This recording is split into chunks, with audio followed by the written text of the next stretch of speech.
Hi, this is Stuart Weems and welcome to the Investopoly podcast. My goal is to give you simple, easy to understand strategies, insights and tips to help you master the game of building wealth. Firstly, let me start by wishing you a very safe, enjoyable and healthy 2020.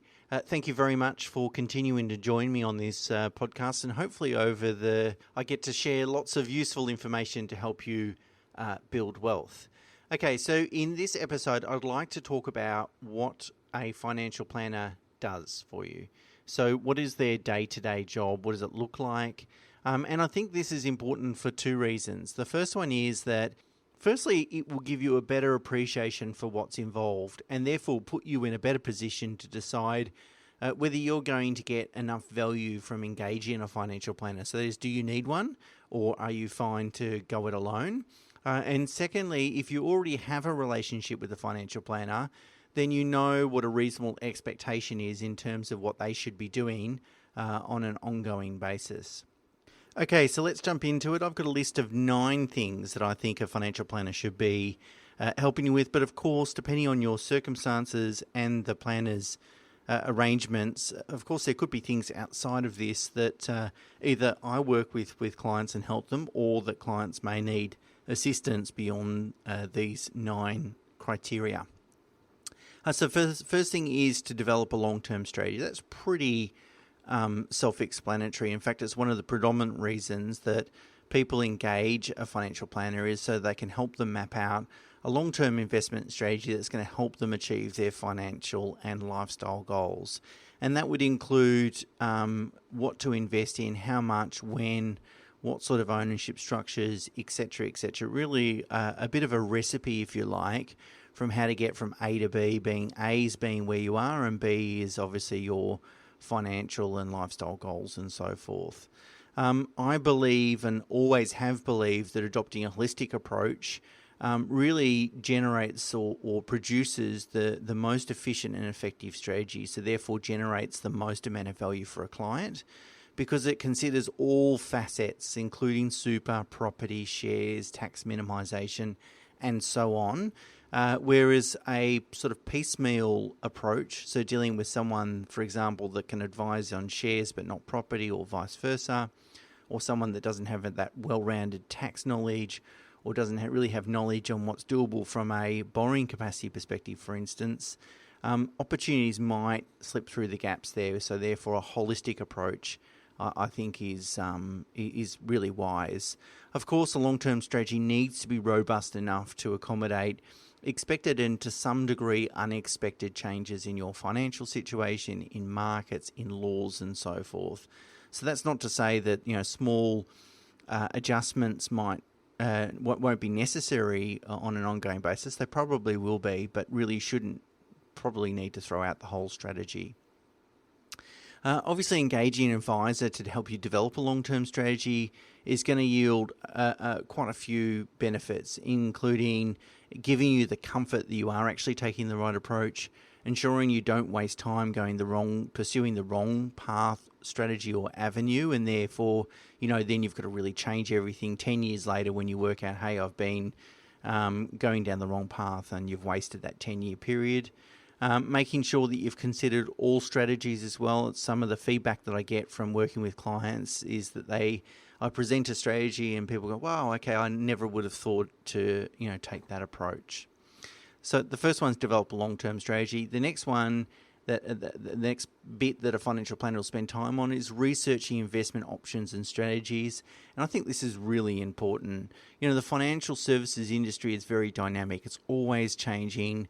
Fund managers are busily working hard to try and find an edge, a strategy that will help them achieve or produce better returns, or at least market a way in which it sounds like they'll be able to produce better returns.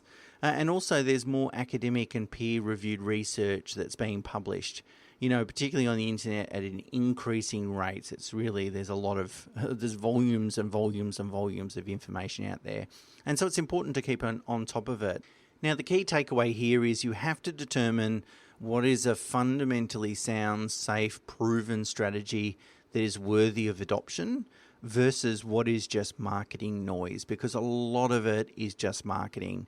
Let's develop a product that's going to address a popular theme at the moment, and therefore attract a whole lot of monies, investment monies, for which we can charge fees on, and that's their business model. That's what they're hoping to do, is to come up with a product that sounds so good that you decide to invest in it. That's marketing, and there's lots of ways that they can try and persuade people to make that investment. Whereas that's not what we want to get sidetracked from. And I reckon out of maybe every 50 to 100 products or strategies I look at, I might pursue only one of them. So you've got to be super selective about what you're investing in, how it works, whether it's proven. There's so many considerations, but it's important to keep on top of, and you definitely don't want to miss out on any opportunities because you haven't kept abreast of all the changes in the marketplace. Which is a good segue into the third thing that a financial advisor needs to do, is really keep on top of all the tax, super and compliance law changes. It's ridiculous how much there really is. And again, if you want to be a holistic advisor, you really need to keep on top of what's happening in markets, what's happening in property, what's happening in tax, and what's happening in credit, and estate planning laws and these sorts of things. You've really got to have a well-rounded sort of holistic approach. So, for example, I spend 2 hours of each month in a classroom learning about all the recent tax changes. I've got to admit, it's not the highlight of my month. It's arduous and frankly boring, but necessary. I attend a lot of events, half or full day sort of training events to keep on top of markets, products and strategies, have regular one-on-one meetings with lots of different fund managers, and that's in addition to reading and consuming lots of books and blogs and podcasts and so forth. So it is a very time-consuming process to make sure that you're able to keep on top of things, to ensure that you're giving accurate advice. The fourth thing is to make sure your client doesn't make any mistakes. So often I think investing is very simple, but it's not always easy. And the reason why it's not always easy is that it's people are often distracted by shiny objects, the new thing in the market, or react to fear. There's tons of negative newspaper articles or hysterical predictions. Sometimes they're tempted to try and take shortcuts. So they're sort of promoted, therefore, by greed. And I guess the best evidence that investing is simple but not easy is the fact that most Australians, actually fail to accumulate enough wealth to enjoy a comfortable, self-funded retirement. So the point is that what we need to do is help clients stick to the straight and narrow, follow the strategy, not be blind to opportunities. If there's opportunities that arise, of course, we need to give it due consideration, but we really need to make sure that we're not distracted, we stay on the straight and narrow, we make really good quality decisions. And that includes avoiding what is probably the most insidious mistake, which is procrastination. And the reason I say it's insidious is because it tends to sort of creep up on you. That is, you're faced with a very difficult decision. What do I do with these monies? Or how do I allocate my surplus cash flow? You think, I'll get to that decision. And before you know it, 5 years have passed you by and you've done absolutely nothing. And the thing is that procrastination can really cost you a lot in terms of opportunity cost. We received an inquiry from a client this morning that has a considerable amount of monies that has just been in term deposits, and they're thinking about investing that, and they want some assistance with it. Now, it's a long-term relationship. It'll work out fine, I'm sure, if we choose to work with each other. But the point is, just after the markets have done double-digit returns, the Aussie markets last financial year up 24%, just now they decide, okay, we should invest it. Now, of course, I'm not picking on them. Maybe their circumstances have resulted in them having to make those decisions. But the point is, we need to help our clients make really timely decisions, and that's exactly what a financial advisor will do, is give you the confidence and provide the accountability for making timely decisions. Number 5, they have to help you with make sure you manage your cash flow effectively. It's near on impossible to build wealth if you're spending all or most or even more of your income. You need to have regular surplus investable income, and really astute cash flow management is really just about making conscious decisions. It's unconscious expenditure that's really the enemy of successful wealth accumulation. And unconscious expenditure is really spending money on things that you don't that ultimately don't really add to your standard of living, or spending a certain amount well and above that's really necessary. So, if you're buying 10 coffees a day, for example, at a takeaway, and it ends up costing you $10,000 a year, you're just not consciously going to decide, let's spend 10 grand on takeaway coffees this year. So it's really helping you get rid of unconscious expenditure, and it's actually easier and less painful than people might think, but an advisor needs to make sure you're on top of your cash flow. Number 6 is they take responsibility for making financial decisions. Now, I'd like to make a point here. Of course, it's your money, so you have to take the responsibility for it, and you can't delegate that responsibility. However, you can get help, and you can ask someone to make financial decisions on your behalf and then hold them accountable. So you don't then feel the burden or the full responsibility of making your family's financial decisions. And it's much like a business will hire a CFO, a chief financial officer, and then hold them accountable for the results that they produce. You can hire your own personal CFO, if you like, to use the analogy, and then hold them accountable. Now, it means that you still need to take an active interest in your money. You still need to know how it's performing, where you're spending your money, and those sorts of things. But you certainly don't need to antagonize over sort of investment decisions and worry about markets and worry about performance and those sorts of things. That's the financial advisor's job. They're on the hook for the results, and all you need to do is make sure you hold them accountable and understand what they're doing with your money. And I find that working with a lot of clients, that's one of the key, quite often it's an unexpected benefit of working together, is that they feel a lot more relaxed about their financial future because they know they don't have to take the burden of the full responsibility for making all the financial decisions. Okay, number 7, very important, reviewing performance and considering whether any changes are required. So it's a very important task to understand how has your portfolio performed over the last year, over the last 3 years, over the last 5 years, over the last 10 years, to work out whether your money is working hard enough for you and whether the advice you've been receiving is also working. So I like to do it as a financial advisor to make sure I'm actually delivering the value that I said that I was going to deliver. I can't control markets, but I can certainly control how we invest, and I need to make sure on a regular basis that it's behaving exactly how I expect it to behave. But from your perspective, you need to make sure that if you're getting advice, you certainly want to hold those advisors accountable. So looking at performance is important from that perspective. It will also allow us to work out whether any changes need to be made. So things might be performing as we expect them to, but maybe we need to make some changes along the way. It's important to benchmark returns. So I use 2 benchmarks. I use Australian Super, which is Australia's largest industry super fund, and the relevant index to kind of benchmark to provide a context for assessing performance.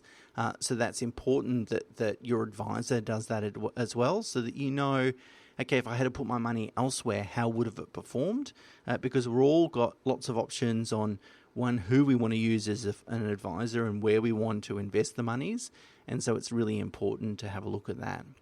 A financial planner will typically undertake or should typically undertake formal and informal reviews. So a formal review would be sitting down with the client and saying, here's the portfolio, here's what changes we think we need to make, this is what the performance has been, this is what I like and this is what I don't like. An informal review will be something that I will do. I'll sit down at my desk, I might have a look at a particular portfolio. I've been doing some this morning, and I might look at it and go, look, I'm really happy, I don't want to do anything. Now a client might not know I've done that. I don't necessarily want to create more work for myself by picking up the phone or sending them an email to say, hey, I've just done this. But it's important that a client's keeping on top of things. Remember, you don't want to chase returns. You don't want to incentivize your advisor to try and produce better short-term returns at the cost of producing longer-term returns.